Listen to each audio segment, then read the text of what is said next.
ఓం శ్రీ మాత్రే నమః. ఛానల్లోకి స్వాగతమండి. జూలై 17వ తేదీన వస్తున్నటువంటి తొలి ఏకాదశి రోజు ఈ చెట్టును తాకితే చాలు కోట్ల వర్షం కురుస్తుంది.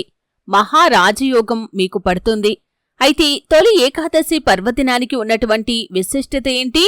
అలాగే ఆ రోజు ఏ చెట్టును తాకటం వల్ల కోట్ల వర్షం కురుస్తుంది, రాజయోగం మిమ్మల్ని వరిస్తుంది. ఈ పూర్తి వివరాలు అన్నీ కూడా ఈరోజు ఈ వీడియోలో వివరంగా తెలుసుకుందాం. వీడియోలోకి వెళ్లే ముందు మా చిన్న రిక్వెస్ట్ ఏంటంటే, ఇంతకు ముందు కనుక మా ఛానల్ని మీరు సబ్స్క్రైబ్ చేసుకున్నట్లయితే సబ్స్క్రైబ్ చేసుకోండి. అలాగే పక్కనే ఉన్న గంట సింబల్ మీద ఆల్ అప్డేట్స్ ని క్లిక్ చేయండి. అప్పుడే మేము అప్లోడ్ చేసే ప్రతి వీడియోకి మీకు నోటిఫికేషన్ అనేది వస్తుంది. ఇక వివరాల్లోకి వెళ్తే కనుక, ఆషాఢ మాసం శుక్లపక్ష ఏకాదశి నాడు విష్ణుమూర్తి పాలకడలిపై యోగ నిద్రలోకి వెళ్లే సందర్భాన్ని తొలి ఏకాదశిగా పరిగణిస్తారు. స్వామి నిద్రించే రోజు కాబట్టి దీనిని శయన ఏకాదశి అని కూడా అంటారు. సతీ సక్కుబాయి ఈ శయన ఏకాదశి నాడే మోక్షప్రాప్తి పొందింది. తొలి ఏకాదశి రోజు రోజంతా ఉపవాసం ఉండి రాత్రికి జాగరణ చేసి మర్నాడు ద్వాదశి నాటి ఉదయం విష్ణుమూర్తిని పూజించి తీర్థ ప్రసాదాలను స్వీకరించి ఆ తర్వాత భోజనం చేస్తే కనుక జన్మ జన్మల పాపాలు ప్రక్షాళనమవుతాయని నమ్మకం. ఆ రోజు యోగనిద్రకు ఉపక్రమించే విష్ణువు మళ్లీ 4 నెలల తర్వాత కార్తీక శుద్ధ ఏకాదశి నాడు మేల్కొంటాడు. ఈ ఏకాదశిని పద్మ ఏకాదశిగా కూడా పిలుస్తారు.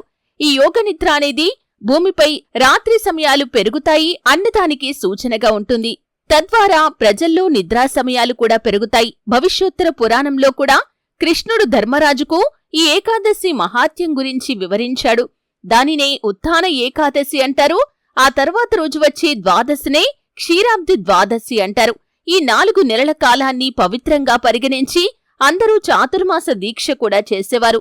తాళజంఘుడు అనే రాక్షసుడి కుమారుడగు మురాసురుడితో యుద్ధంలో గెలవలేక అలసిపోయిన విష్ణువు తన శరీరం నుండి జనింపచేసిన కన్యకనే ఏకాదశి అంటారు.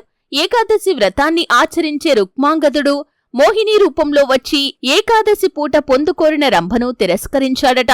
ప్రస్తుతం మఠాధిపతులు సన్యాసం తీసుకున్నవారు మాత్రమే ఈ వ్రతాన్ని ఆచరిస్తున్నారు. చాతుర్మాస దీక్ష చేపట్టినవారు 4 నెలలపాటు ప్రయాణాలు చెయ్యరు. కామ క్రోధాతులను విసర్జిస్తారు. ఆహారం విషయంలో కూడా కొన్ని నిషేధాలు పాటిస్తారు. జొన్న పేలాలు బెల్లం కలిపి దంచి పిండి చేస్తారు. ఈ ఏకాదశి రోజు ఆ పేల పిండిని తింటారు. అలాగే ఏకాదశి అనేది ప్రజల్లో ఉండే చైతన్యానికి ప్రతీక. వానాకాలంలో వచ్చే మొదటి ఏకాదశి కాబట్టి దీనిని తొలి ఏకాదశి అని లౌకికంగా చెబుతారు.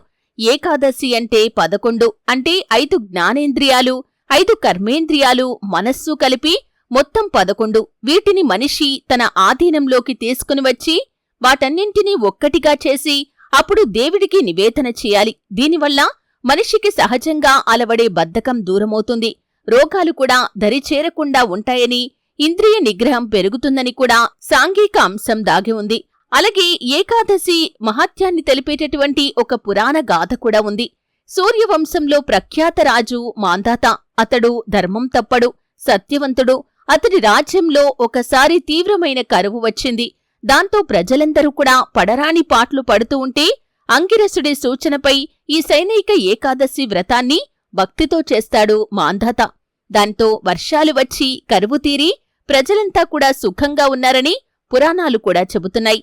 అయితే ఇంతటి పవిత్రమైనటువంటి ఏకాదశి తిథి అనేది ఆ శ్రీ మహావిష్ణువుకు కూడా చాలా ఇష్టమైన రోజు. ఈ రోజు ఖచ్చితంగా విష్ణువును ఆరాధించాలి. అలాగే ఏకాదశి వ్రతాన్ని ఆచరించేవారైనప్పటికీ లేకపోతే వ్రతాన్ని ఆచరించని వారైనప్పటికీ కూడా ఖచ్చితంగా దీపారాధన చేయాలి. ఆ విష్ణుమూర్తిని ఆరాధించాలి. విష్ణు సహస్రనామ పారాయణ పఠనం కూడా ఈ రోజు చేయటం వల్ల శుభ ఫలితాలను మీరు పొందుకోగలుగుతారు. అయితే ముఖ్యంగా ఈ యొక్క తొలి ఏకాదశి రోజున మీరు కనుక ఈ చెట్టును తాకారంటే కోట్ల వర్షం కురుస్తుంది. ఆ చెట్టు ఏమిటి అనే వివరాలు చూసినట్లయితే రావి చెట్టు. రావి చెట్టు అనేది దేవతా వృక్షం అనే విషయం మనలో ప్రతి ఒక్కరికి కూడా తెలుసు. ఈ చరాచర ప్రకృతిలో అణువణువున భగవంతుడి యొక్క దివ్యశక్తి వ్యాపించి ఉంది. ముఖ్యంగా హిందూ సాంప్రదాయం ప్రకారం మనం ప్రకృతిని కూడా ఆరాధిస్తూ ఉంటాం. అలాగే చెట్టును పుట్టను కూడా ఆరాధిస్తూ ఉంటాం. అయితే ముఖ్యంగా భగవంతుడు ఈ సృష్టిలోని ప్రతి అణువణువునా ఉంటాడు. భక్తుడైన ప్రహ్లాదుడి కోరికపై నృసింహమూర్తిగా ఆ పరమాత్ముడు స్తంభం నుండి దర్శనమిచ్చాడు. చెట్టు, పుట్ట, రాతి, నదులు మొదలగు సమస్త చరాచరముల యందు వ్యాపించి ఉన్నానని గీతలో 10వ అధ్యాయంలో శ్రీకృష్ణ భగవానుడు వివరించి ఉన్నాడు. అశ్వత్థః సర్వవృక్షాణం అంటే వృక్షములన్నింటిలో కంటే రావి చెట్టు యందు తాను ఎక్కువ శక్తితో ఉన్నానని భగవంతుడు చెప్పాడు. అటువంటి రావి చెట్టు ఎంతో మహిమాన్వితమైంది. మూలములందు, శాఖలయందు, స్కంధమునందు, ఫలములందు సర్వత్రా అచ్యుతుడు సమస్త దేవతలతో కూడి ఉన్నాడని స్కంద పురాణం చెబుతోంది. రావి చెట్టును విష్ణు రూపంగా చెబుతారు. కాబట్టి రావి చెట్టు విష్ణువుగా, వేప చెట్టు మహాలక్ష్మిగా భావించి ఒకే పాదులో వేప చెట్టును, రావి చెట్టును పెంచి పెండ్లి చేస్తారు. ఇలా చేసి సాక్షాత్తు లక్ష్మీనారాయణులకు కళ్యాణం చేసినట్లుగా భావిస్తారు. రావి చెట్టు ఇంతటి మహిమతో కూడుకొని ఉంది కాబట్టి దీని పుల్లలని కూడా పవిత్రమైన యజ్ఞ యాగాదులకు ఉపయోగిస్తారు. రావి చెట్టు చుట్టూ ప్రదక్షిణలు చేస్తారు. అలాగే మూలంలో బ్రహ్మదేవుడు, మధ్య భాగమున విష్ణువు, చివరి భాగమున శివుణ్ణి కలిగి ఉన్నది ఈ యొక్క అశ్వత్థ వృక్షం. ఇంతటి పవిత్రతను సంతరించుకున్నటువంటి ఈ యొక్క రావి చెట్టు దగ్గరికి మీరు తొలి ఏకాదశి పర్వదినం రోజు, ఎందుకంటే విష్ణుమూర్తికి ప్రత్యేకించబడినటువంటి ఈ తొలి ఏకాదశి తిథి రోజు మీరు రావి చెట్టు దగ్గరికి వెళ్లి ఒక చెంబుతో మంచినీటిని తీసుకుని వెళ్ళండి. చెట్టు మొదట్లో నీటిని పోయండి. నీటిని పోసిన తర్వాత మీరు చెట్టు చుట్టూ 3 ప్రదక్షిణలు చెయ్యండి. ఈ విధంగా చేసిన తర్వాత మీరు చెట్టు మొదట్లో ఎక్కడైతే నీటిని పోసారో ఆ నీటితో తడిచిన మట్టిని తీసుకొని మీ నుదుట బొట్టులాగా దిద్దుకోండి. ఆ తర్వాత కొంచెం మట్టిని మీరు ఇంటికి కూడా తీసుకొని వచ్చి మీ కుటుంబ సభ్యులకి కూడా పెట్టొచ్చండి. ఈ విధంగా మట్టిని మీరు బొట్టులాగా పెట్టుకున్న తర్వాత చెట్టు మొదట్లో మీ కుడి చేత్తో తాకండి. కళ్ళు మూసుకొని మనసులో సంకల్పం చెప్పుకోండి. మీ ఇంట్లో ఉన్నటువంటి దరిద్ర బాధలు, దుఃఖాలు, కష్టాలు అన్నీ కూడా తొలగిపోవాలని, మీరు కాని మీ కుటుంబ సభ్యులు కాని ఎటువంటి సమస్యలతో అయితే బాధపడుతున్నారో ఆ సమస్యలన్నింటికీ కూడా ఖచ్చితంగా విముక్తి కలగాలని ఈ విధంగా మనస్సులో సంకల్పం చెప్పుకోండి.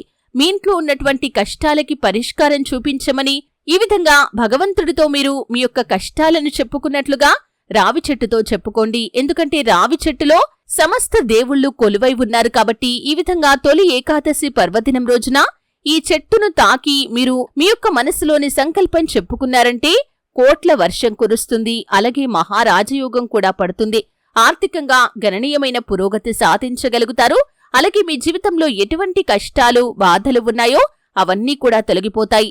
మీరు కాని మీ కుటుంబ సభ్యులు కాని మీ యొక్క జీవితంలో ఎటువంటి సమస్యలతో బాధపడుతున్నారో ఆ సమస్యలన్నింటికీ కూడా ఖచ్చితంగా పరిష్కారం అనేది కూడా లభిస్తుంది. కాబట్టి తొలి ఏకాదశి ఎంత విశిష్టతను కలిగి ఉన్నటువంటి రోజో తెలుసుకున్నారు.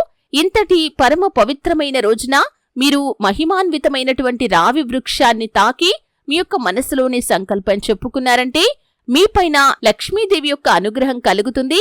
కోట్ల వర్షం కురుస్తుంది. రాజయోగం పడుతుంది. దేవీ దేవతల యొక్క అనుగ్రహాన్ని మీరు ఖచ్చితంగా పొందుకుంటారు. చూశారు కదండి. వీడియో నచ్చితే ఖచ్చితంగా లైక్ చేయండి. మరిన్ని మంచి మంచి వీడియోల కోసం ఇప్పుడే మా ఛానల్ని సబ్స్క్రైబ్ చేసుకోండి.